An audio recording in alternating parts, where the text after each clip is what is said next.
What is up? What is up? YouTube, how y'all doing? Yeah. Check it out, man, without a doubt. Everybody like this song right here. I'm gonna play this right here, man, because we need some change in this world, man. I don't know what's going on, and the government is still shut down. Daggone. I think that I'm not making it. I ain't making no money because the government is shut down. People don't go to work and watch the YouTube videos.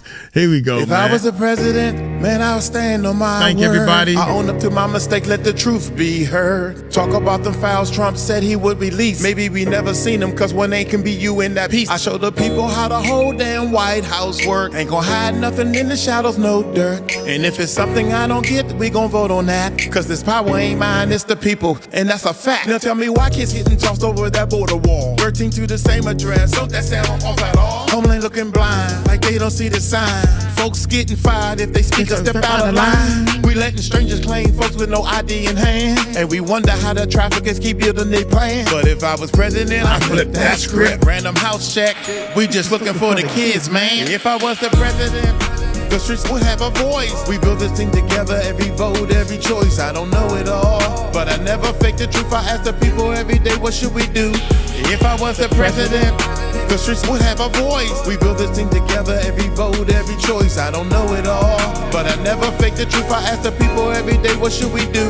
I teach the laws in school from the root to the crown. So when you break one, there's no excuse when they lock you down. People think police gotta read your rights on the spot, but I break it down clear, know the law get got. Yeah, now if you voted for me, that means you share the throne. So we gon' vote on every big decision, not just my own. Tell me why this government even gotta shut down. I put the power in your hand, let the people break it down. What's up with Area 51? What they hiding in there? Tell the truth to the people, stop the secrets and fear. Somebody tell me straight what the VP really do. Do they stand there and smile? We need something brand new. And these so-called rights being flipped in the game. Now the bad guy walks free, why they helpless get blamed? We gotta help people first, that's the mission I'm on. And if I don't have the answer, we gonna vote till it's gone. If I was the president, I listen before I leap.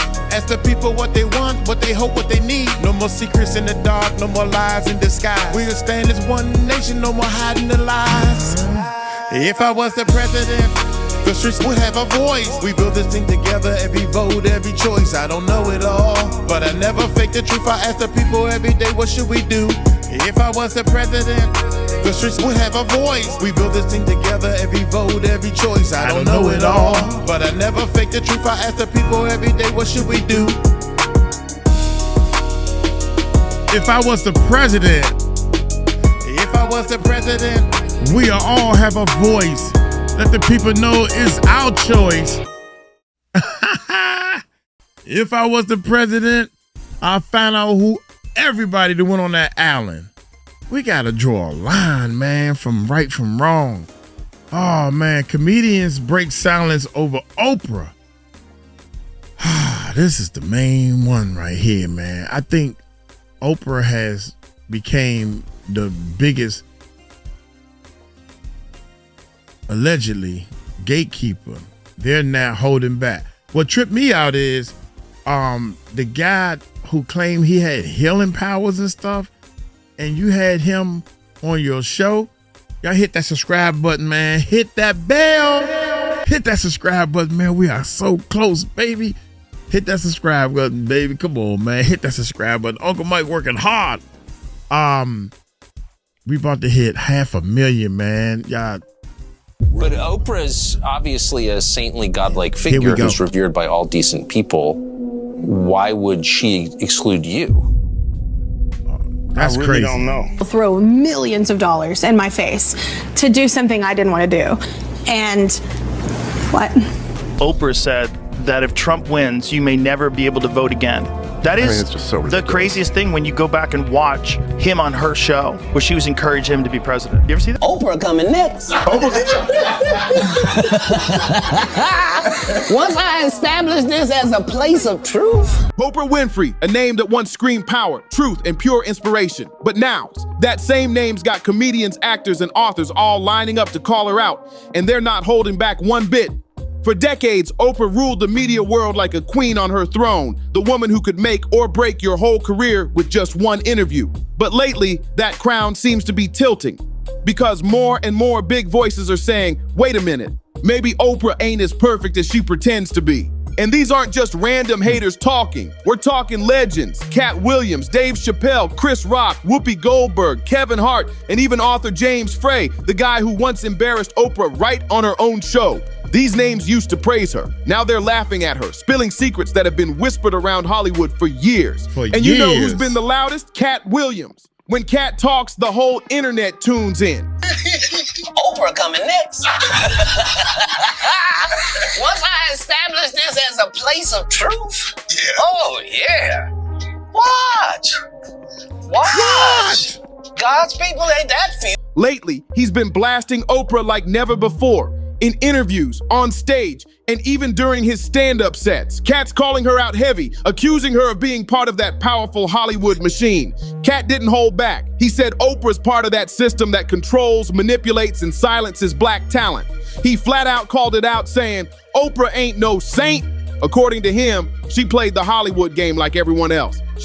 I believe it, man. I for some reason, after getting into all this stuff, she ain't said nothing about the Diddy case, period.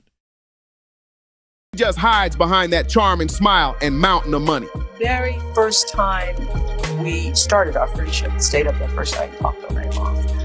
She has always been happier for me and everything that's ever happened to me. He even accused her of using her influence to push certain agendas, calling her the gatekeeper of who gets in and who gets left out. That hit fans hard because Oprah's whole image has always been about the opposite.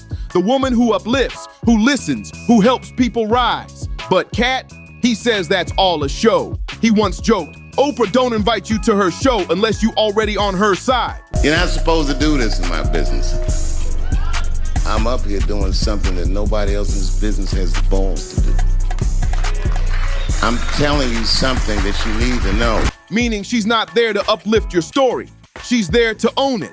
Now, some folks think Katt's just being Katt, wild, loud, and maybe... She ain't there to uplift your story. She's there to own it.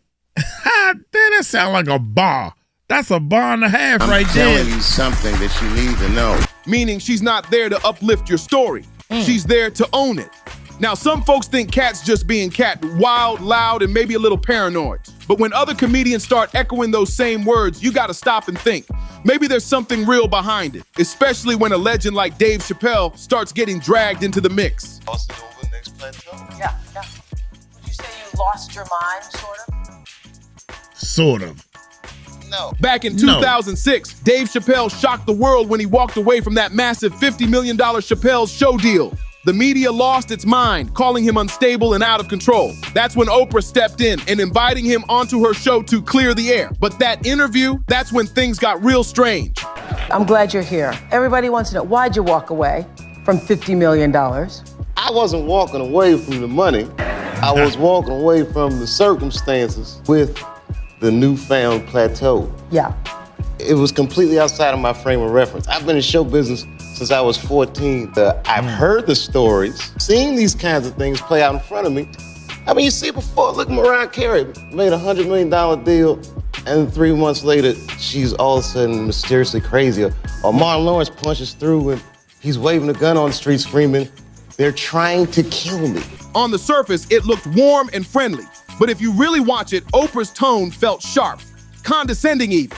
It was like she wasn't trying to understand Dave at all, just trying to fix him right there on national TV. Fans said it looked like Dave was being cornered, like she was more focused on making him look broken than hearing his truth.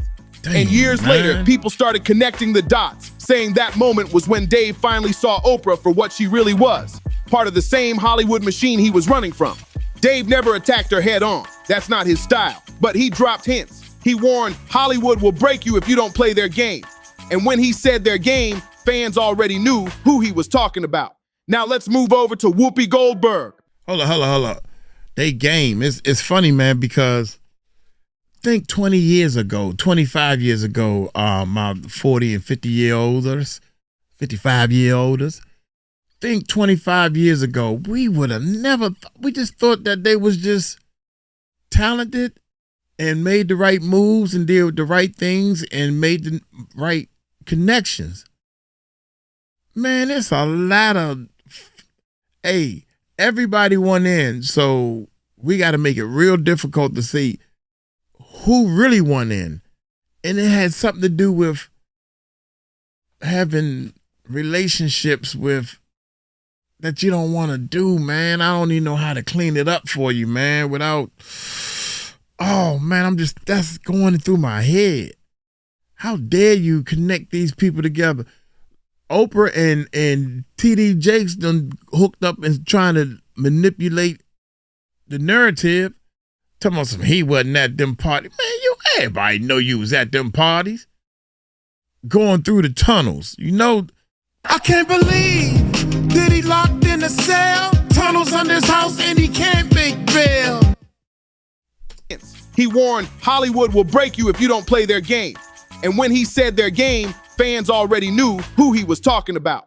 Now let's move over to Whoopi Goldberg, because Oprah and Whoopi's history, it runs deep and it's messy. Back in the late 80s, they worked side by side on The Color Purple, the film that helped skyrocket both their careers. But behind those smiles on set, the vibe wasn't so friendly. For years, whispers floated around that Whoopi and Oprah had beef, that Whoopi didn't like how Oprah tried to control the story around the movie or how she positioned herself as the soul of it all. At one point, people even claimed Oprah stopped inviting Whoopi to her own events, even when they were in the same city.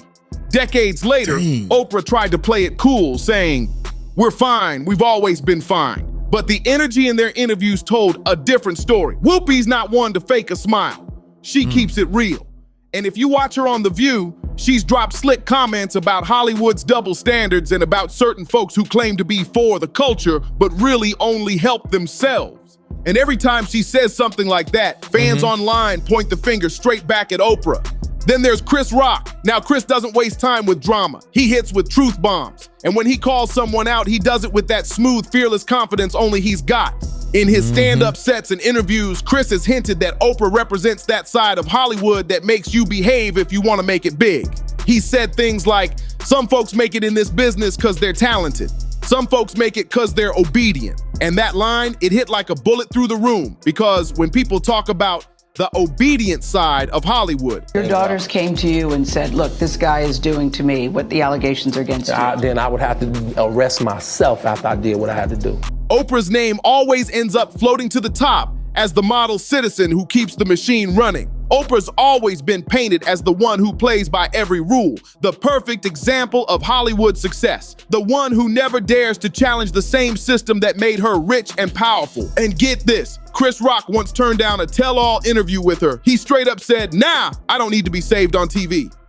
That was his polite way of saying, "I'm not letting Oprah turn my pain into her ratings." Now, let's slide over to Kevin Hart. Kevin's probably the most careful name on this list, but even he couldn't dodge the conversation. He's talked before about how Hollywood works behind the scenes, how certain people quietly decide who gets a seat at the table and who doesn't. And while Kevin's never called Oprah out directly, he's made it clear he doesn't buy into that fake Hollywood family image she loves to promote. Remember when Monique went head-to-head with Oprah and Tyler Perry? Kevin tried to keep it peaceful, but fans caught the vibe. Every word he said was measured. He told reporters, "I wish everybody peace, but the business is what it is." Translation: I'm not saying it out loud, but you already know the deal. Because crossing Oprah can make your Hollywood phone go dead overnight. Kevin's too smart to poke that bear, but his silence, it speaks volumes. And then there's James Frey, the one man who managed to make Oprah look human, and maybe even a little cruel, right on her own stage. You remember that story, right? James Frey, the guy who wrote A Million Little Pieces, a raw memoir about addiction and recovery. The book blew up and even became one of Oprah's famous book club picks, pure gold for any author. But when the smoking gun exposed parts of his story as fake, Oprah flipped. Instead of handling it quietly, she dragged James back onto her show and publicly humiliated him in front of millions. What? Right there on live TV, she scolded him, grilled him, and called him out for lying, while he sat red-faced, looking completely shattered. For years, people praised Oprah for defending the truth. But as time went on, that moment started to feel less like justice and more like revenge. Years later, James said something that stuck. She didn't want an apology, she wanted a spectacle. That line hit deep, Because that's exactly what critics like Katt Williams and Dave Chappelle have been saying for years, that Oprah doesn't chase truth, she chases control. And that's the thread tying all these stories together. Whether it's Katt Williams exposing Hollywood's hypocrisy, Chappelle walking away from the system, Whoopi keeping her distance, Chris refusing to play the game, Kevin staying cautious, or James Frey still healing from that public burn, they all lead back to one truth. Oprah's power might be built on something darker than anyone ever wanted to admit. Let's be honest, for years her image was untouchable. She was the woman who gave away cars, built schools in Africa, and turned pain into primetime gold. She became the world's moral compass, the woman who told millions what to read, what to believe, what to feel. But I'm sorry, I gotta say something about the cars and the school. First of all, the cars, they had to pay taxes on the car. Taxes on a brand new car could be $7,000 to $8,000, man. Ain't nobody got that type of money in the bank. They got to get a finance. They got to get the car financed just to pay for the taxes. That's what the word on the street was. People was like, dude, she gave me a car and I couldn't even get it home. Some people flying. Everybody in the audience got a car. In that school, I heard some kids was missing out of that school, or somebody was doing something they had no business doing in that school. And that's real talk too. Built schools in Africa and turned pain into primetime gold. She became the world's moral compass, the woman who told millions what to read, what to believe, what to feel. But somewhere along the line, people started asking, how much of that was real and how much was just brand management? Because every time someone crossed her, their career somehow dimmed. Look at Monique, look at Laverne, even Dr. Phil and Dr. Oz. Both of them started under Oprah's wing, and the second they stepped too far off script, she cut them loose quick. That's exactly why so many comedians are speaking up now. They're tired of being shaped by her narrative. They're using laughter to spill the kind of truth TV won't touch. When Katt Williams says, they play with your image and then sell it back to you, he's not just talking about Hollywood. He's talking about Oprah's empire. And when Dave Chappelle says, sometimes you gotta walk away from money to keep your soul, he's speaking about that same quiet pressure, the price you pay when you don't play by her rules. Oprah represents that system, the one everyone's been quietly side-eyeing for years. When Whoopi throws those sharp looks on The View, or when Chris Rock turns down the big interviews, they're all sending the same message loud and clear: you can't control the culture forever. And now, the internet's finally catching up. Old clips of Oprah's interviews are resurfacing. Moments where she pressured guests, made wild assumptions, or turned people's trauma into TV ratings. People are rewatching those clips and saying, hold up, how did we miss this before? Because back then, Oprah's word was law. But now, folks question everything. The new generation doesn't see her as untouchable anymore. They see her as part of the same machine that shuts down uncomfortable truths. And maybe that's why this 27-minute viral compilation of comedians calling her out hit so hard. Because it wasn't just jokes, it was a mirror. A mirror showing that even the most powerful woman in media can't hide behind her image forever. Every smile, every sermon, every heartfelt interview, they all look different now, like maybe that kindness came with strings attached. So what does this mean for Oprah's legacy? Well, legends don't crumble overnight. She's still got her billions, her network, her loyal followers, but the cracks are showing. People are starting to remember not just what she gave, but what she took, the guests she humiliated, the friends she dropped, the career she quietly overshadowed, and the comedians, the truth tellers in disguise. They're the ones standing tall now, holding her accountable. Katt Williams once said, comedy is truth wrapped in pain, and maybe that's exactly what this whole story is. The painful truth behind a woman the world once saw as flawless. Because no matter how powerful someone gets, there's always a price to pay. And for Oprah, that price might just be her reputation. So what do you think? Are these comedians just bitter, or are they finally saying what everyone's been too scared to say out loud for years? One thing's for sure. The days of Oprah being untouchable are over. The laughter has shifted into truth-telling, and that truth, it's got her name written all over it. This is Buzzed In, where fame meets reality and legends meet receipts. Hit that like button, subscribe, and drop your thoughts below, because we've got plenty more stories Hollywood would rather keep buried. See you. We got stories that Hollywood would rather keep it buried. Man, ever since Oprah was asking them people for a fundraiser for Hawaii, that was like a slap in the face, man. We broke. You got all the money. You in the Rock. Yeah, that wasn't cool at all. But it sure is funny them fires went down, but ain't none of her land was touched. Think about that. You know what I'm saying? Hey, I'm gonna get on up out of here, man. Y'all take it light, take it slow. Tell him Uncle Mike told you so. Peace out.